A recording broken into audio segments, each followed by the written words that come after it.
Hello everyone, welcome to शिक्षा treasure. आज हम अनुच्छेद लेखन के बारे में पढ़ेंगे।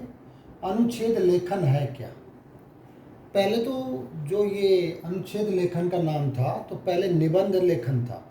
निबंध का अर्थ था कि ऐसे वाक्य जो आपस में एक दूसरे पर निर्भर रहते हैं, एक दूसरे से जुड़े रहते हैं, एक सुव्यवस्थित तरीके से एक दूसरे से जुड़े रहते हैं, तो वो था निबंध।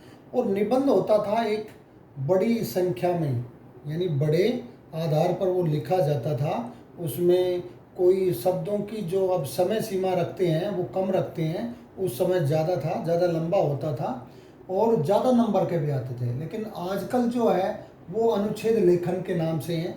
अनुच्छेद का मतलब होगा निबंध का छोटा रूप हो गया। और अब यहाँ क्या करने लगे, यहाँ शब्दों की समय सीमा, शब्दों की सीमा भी बनाने लगे। हर क्लास के हिसाब से अलग अलग उसकी शब्दों की सीमा बना रखी है।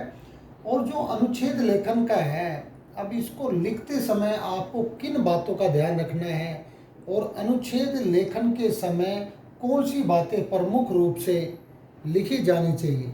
देखिए, अनुच्छेद लेखन के वैसे अगर हम देखें तो 3 भाग होते हैं। अनुच्छेद लेखन जब हम करते हैं तो उसके 3 भाग हैं। पहला भाग जो इसका है प्रस्तावना कहलाता है। पहला भाग प्रस्तावना या भूमिका के नाम से भी जानते हैं। इंग्लिश में जो आप इंट्रोडक्शन पढ़ते हो तो वो चीज़ यही है। दूसरा होता है जो अनुच्छेद लेखन का मध्य भाग होता है, वो होता है विषय वस्तु। ये होता है विषय वस्तु। और जो आखिरी इसका भाग है वो है उपसंहार। उपसंहार निष्कर्ष, उपसंहार के नाम से जानते हैं। तो इसमें क्या होता है, ये निष्कर्ष ही होता है। यानी आपने जो अभी तक लिखा, आप जो बताना चाह रहे थे, उसका क्या निष्कर्ष निकला। तो ये 3 नाम हैं, प्रस्तावना, विषय वस्तु और उपसंहार। अब ये भूमिका प्रस्तावना एक ही चीज़ है, इसमें ज़्यादा अपने गहराई से जाना नहीं है, ज़्यादा लंबी इसको करनी नहीं है। ये जो प्रस्तावना और भूमिका है, ये अनुच्छेद लेखन का प्रवेश द्वार है। प्रवेश द्वार का मतलब आपने कहीं जाना है तो किसी कमरे में करना है तो दरवाज़ा रहता है, तो ये वो एक दरवाज़ा है उस अनुच्छेद लेखन का। यानी ये इतना प्रभावशाली होना चाहिए कि इसको पढ़ने से जो पढ़ने वाला है वो समझ जाए कि आगे क्या होने वाला है।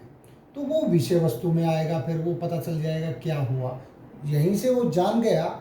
ये जितना प्रभावशाली होगा उतना ही फिर विषय वस्तु भी प्रभावशाली बनेगी।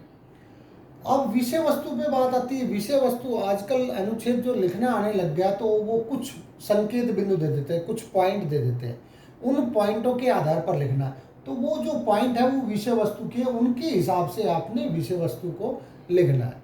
विषय वस्तु के अंतर्गत आपने एक बात ध्यान रखनी है कि किसी भी बात को आपने दोहराना नहीं है। दूसरी बात, कोई लोकोक्ति, कोई श्लोक या किसी की कहावत या किसी के द्वारा कही गई जो कोटेशन है, उनका प्रयोग आपको करना चाहिए, क्योंकि वो ज़्यादा प्रभावशाली माना जाता है अनुच्छेद लेखन। तो विषय वस्तु में और एक बात इनकी जरूर ध्यान रखना कि जो इनमें समय सीमा, जो शब्द सीमा है, शब्द सीमा का जरूर ध्यान रखना। ज़्यादा बड़ा भी नहीं करना है और ज़्यादा बिल्कुल छोटा भी नहीं रखना है। कई बार क्या होता है कि ये जो शब्द सीमा उन्होंने निर्धारित कर रखी है, आप जो बात कहना चाहते हैं उस शब्द सीमा में नहीं आई तो थोड़ा सा आप ज़्यादा कर सकते हैं। वो हर क्लास के हिसाब से निर्भर करता है। अगर छठी कक्षा का बच्चा लिख रहा है तो उनके लिए तो शब्द सीमा अलग है, वो सीधा सा लिख दे। ये संकेत बिंदुओं पर ये बिंदुओं भी नहीं रहते हैं।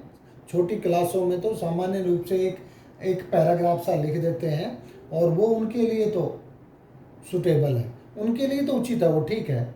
लेकिन जब बड़ी क्लास की बात आती है तो बड़ी क्लास में हमेशा संकेत बिंदु आते हैं। भूमिका नहीं देगा वो संकेत बिंदु में, कई जगह दे भी देते हैं, लेकिन विषय वस्तु के संकेत बिंदु रहते हैं। तो ये नहीं सोचना है कि आपने उन विषय वस्तु के जो संकेत बिंदु दे रखे हैं उन्हीं को ही आपने एक्सप्लेन करना है। आपने उससे पहले भूमिका के बारे में, प्रस्तावना के बारे में भी लिखना है। और प्रस्तावना इतनी प्रभावशाली होनी चाहिए कि इनको पढ़ करके व्यक्ति जान जाए कि विषय वस्तु में आगे क्या होने वाला है। अच्छा, जब आपने विषय वस्तु भी लिख दी, विषय वस्तु में आपने लोकोक्ति का प्रयोग कर दिया, किसी की कोटेशन लिख दी, बड़ा प्रभावशाली हो गई विषय वस्तु।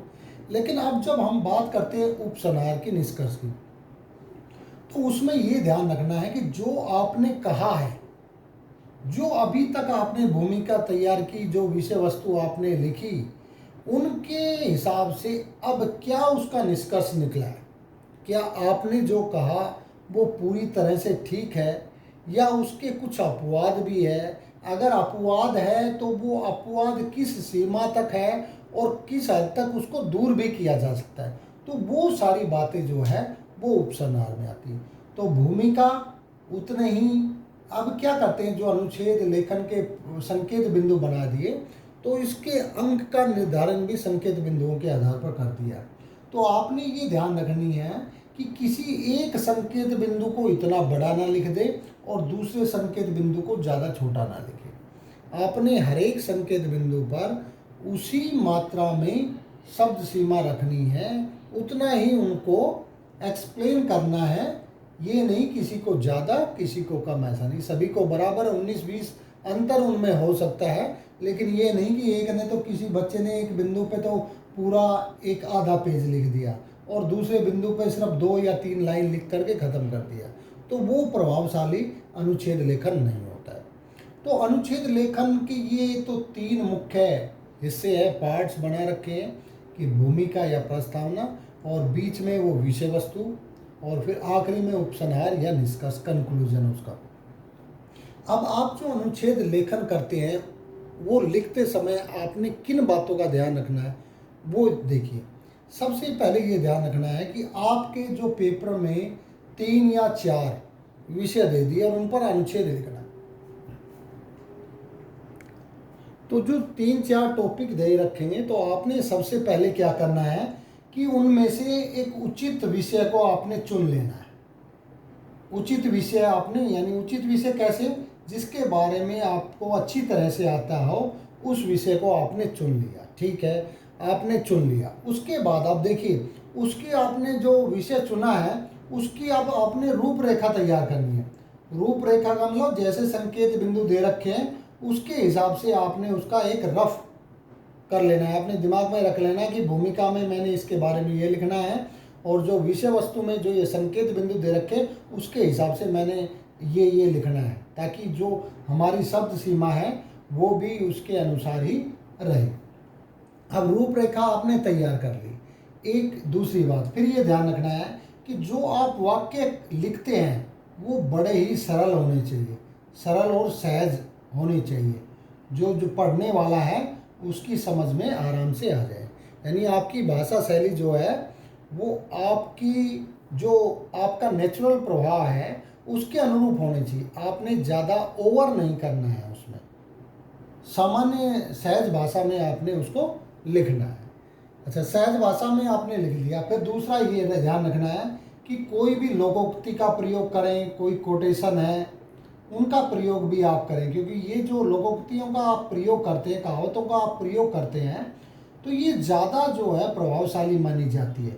जो देखने वाला है वो देखता है कि हाँ, बच्चे ने इसके बारे में ज़्यादा जानकारी है। तो ये लोकोक्ति और कहावतों का आपने प्रयोग करना है।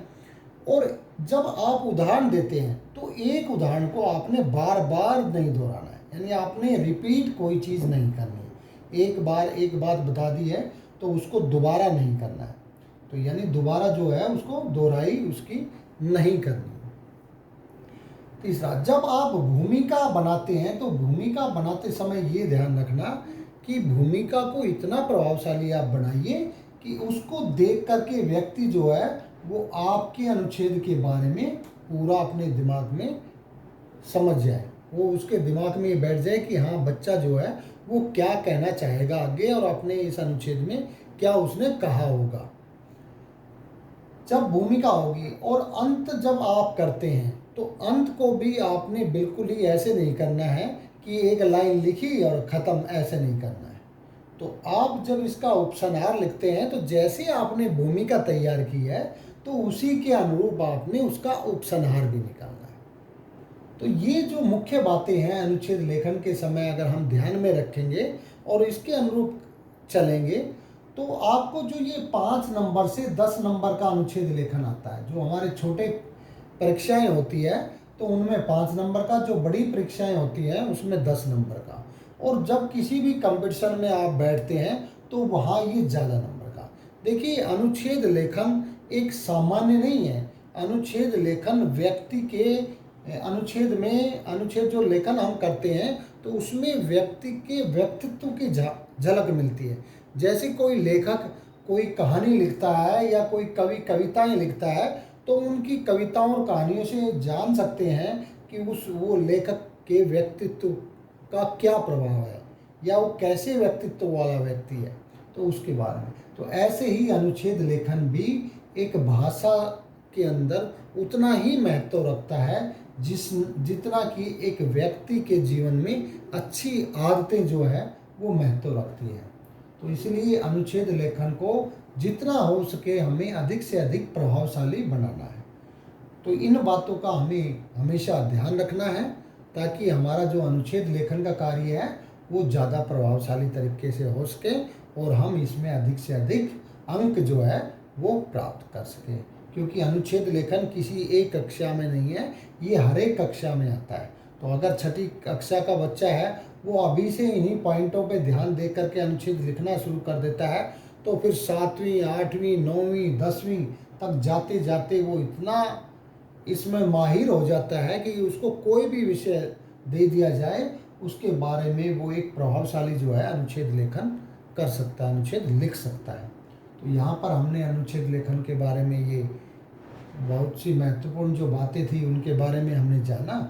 अगर आपको ये वीडियो पसंद आई हो तो इसे लाइक कीजिए और चैनल को सब्सक्राइब करना ना भूलें, क्योंकि जो भी कोई विषय से संबंधित कोई भी जानकारियाँ दी जाएगी तो अगर चैनल आप सब्सक्राइब किए हुए रखेंगे तो आपको आगे आने वाली चीज़ों के बारे में पहले से ही जानकारी मिल जाएगी। धन्यवाद।